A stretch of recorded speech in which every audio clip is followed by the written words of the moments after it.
Hey everybody, Ben here from Cinderblock Studios, and today we're learning to stretch a canvas.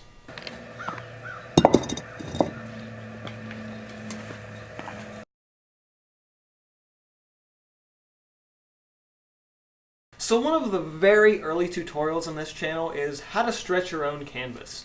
The problem with that video is that not only is it very old, but you can't really see what I'm doing, so I thought it would be about time to update it. Compared to buying a just canvas that you get at the store that's pre-stretched, stretching your own canvas has a lot of great value to it. Not only does it give you a unique sense of ownership to the painting itself, but it also allows you to really kind of customize the canvas surface to make it smoother or rougher depending on your personal need for the project, as well as just your personal preference. So let's get started. Okay, so unlike a lot of my regular tutorials, this one actually has to take place on the floor.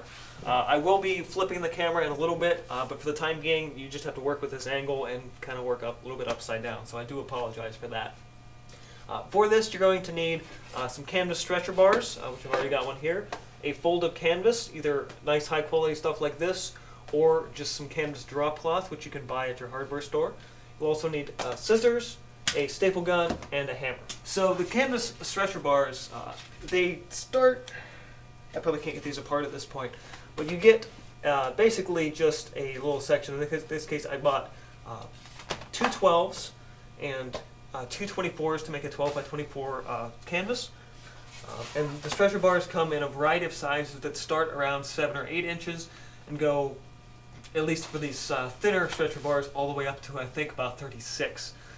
Then you start getting thicker, heavier ones that can go up to 48 and sometimes even larger.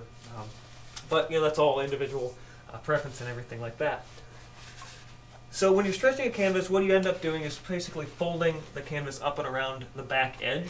So when you cut the fold, you want to make sure you're not cutting a perfect area that is just the 12 by 24 section or whatever size you happen to be using. You want to make sure you have a little bit of extra space to stretch. So I kind of do that a little bit before I even start.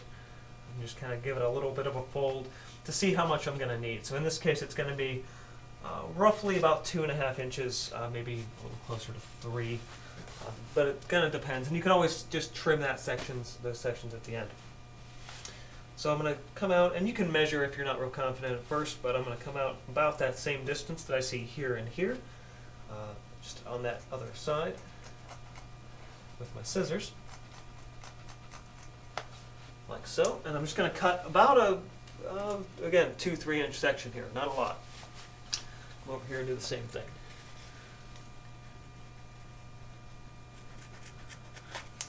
Okay, now you think, all right, well you didn't cut the whole thing. The great thing about canvas is canvas rips, so you don't have to worry about cutting that perfect line or trying to cut that perfect line, because a lot of times when you're using scissors and you didn't measure with a ruler and didn't really kind of do it, and you don't need that straight line, because a lot of times, again, with scissors you're going to get like a little bit of a wave, just the way your hand works naturally, but if you just cut a little bit of that straight line, you can rip it.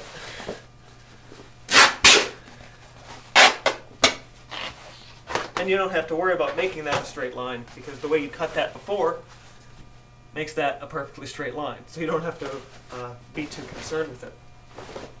Okay, so I now move to the other side of the room, because when you're stretching a canvas, it's important to have a nice hard surface. It's also nice, in this case again, to be on the floor. You can do it on a table, but it's just harder.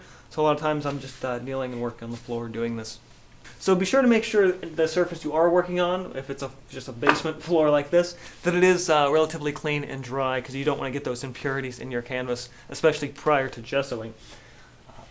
So if your canvas frame has a little bit of a ridge to it, like this one does, these Blick stretcher bars do that, you want to make sure that that section is facing out, so to speak. So you want to put that down. And that will sort of act as a little bit of a cushion when you're painting on the surface itself. So, staple gun. I should have grabbed more staples, and I'm probably going to need to about halfway through this. You know what? I'm going to do that right now. Okay, so the trick with stretching a canvas is to do it more incrementally and sort of one side and the other. In this case, we're going to start just sort of this, and we start in the center too and work our way out.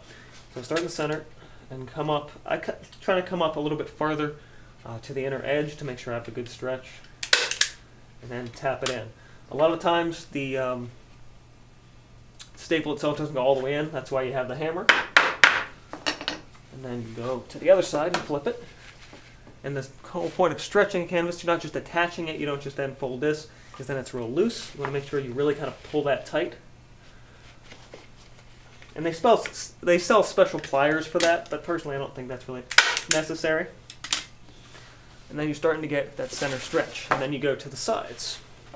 In this case, my width of the canvas is much longer than the sides, so I'll be doing a lot more in the center here before I get to this side. But normally, if like it's a square, you just do a little bit at a time. So pull, staple, tap, pull. Ooh, that was a nasty one. I'm going to get another one in there. Tap. And then you just alternate it. You go back to the center, one side, other side, flip it, pull, one side, other side.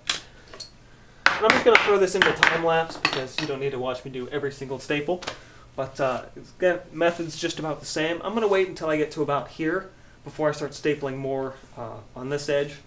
Specifically, again, because this edge is so much shorter. And I don't want to get to the corner on the edges before I get to the corner on these edges. Once we get to the corners are a little bit more special, so I'll show you guys that in just a bit.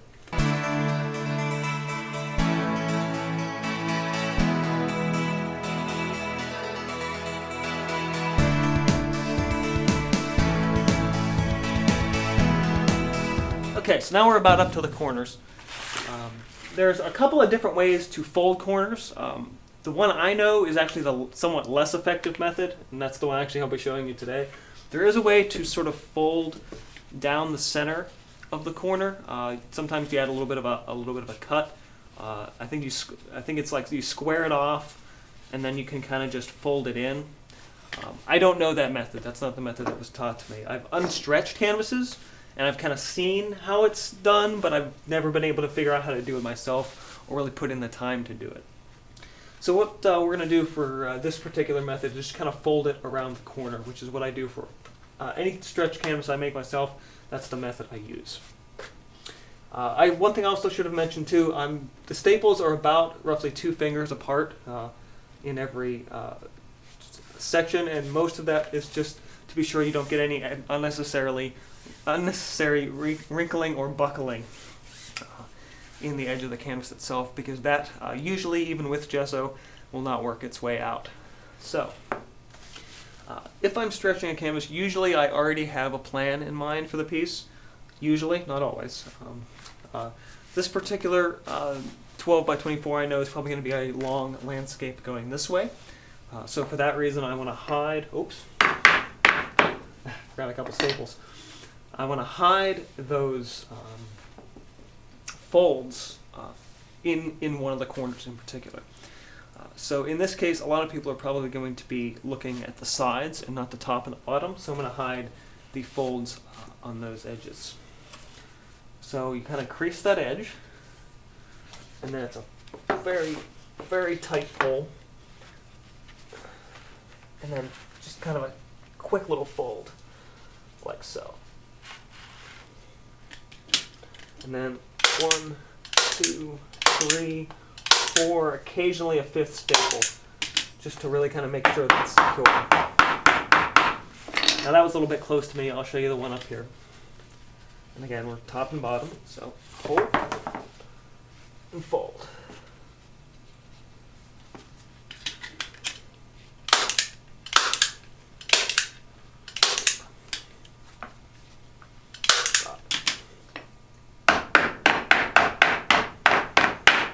And when you are stretching, you're looking for a certain level of tightness. I'm pretty good at getting it without really doing this. But as you go along, you just kind of want to tap on it. And it's kind of similar to what you might feel out of a loose drum top. If you think about a drum top, like a snare drum or something, that's a really tight thing. This has a little bit more give to it. And don't be afraid if it has a little give to it, because when you put gesso on it, it tightens that up a little bit more. So this is mostly the sound I'm listening for. So again, top and bottom, fold, and depending on how much excess you left yourself when you were stretching, so you have this bit of an edge, and I was making sure before when I cut the canvas to make sure I had that extra bit of edge. That makes a difference in when you pull that and stretch it, as well as when you do the corners. So if you don't have enough, chances are you might have to completely take all the staples out, unstretch it, and cut yourself a new piece. So that's why it's always really important to have a little bit more than a little bit less. I have stretched the canvas with less, and it's possible, but very irritating. What do you know, I actually had enough staples in there. So at this point, you could actually take the scissors and sort of trim out this excess, but actually, this actually isn't bad. I've had more. I've had big flaps coming in that like way in the past, but this is actually pretty good. So for this, you can do a couple layers of gesso, or just one, whatever really suits your fancy. But that is a simple, easy stretched canvas. Now, despite some of the things I talked about at the beginning, you might think, okay, stretching your own canvas, that seems a lot more expensive. Actually, it's a little bit cheaper. Canvas of this size, like we stretched today, the 12 by 24, aside from not really, you're probably not going to find too many people that are going to sell this size. So a lot of times you're customizing your own sizes by making your own. But at the same time, you're also allowing yourself to spend less money in the long term. Yeah, a staple gun and staples and the canvas and the stretcher bars and the gesso all cost money. They do. But once you have a lot of those things, you can stretch a canvas basically for free. And that is why I love doing it myself. So what about you guys? Have you ever stretched a canvas before? If you haven't, I hope you learned in this video that really it's not difficult, but it is a little more time consuming. The rewards and value that stretching your own canvas kind of bring to the table for you, or maybe bring to the easel, depending on how you paint, is really sort of an invaluable thing. And getting and being able to stretch your own canvas and learning that new skill can really help you grow as an artist. As always, if you learned anything in this video, hit the like button, get subscribed if you're not already, and this has been from Cinderblock Studios. See you guys next time.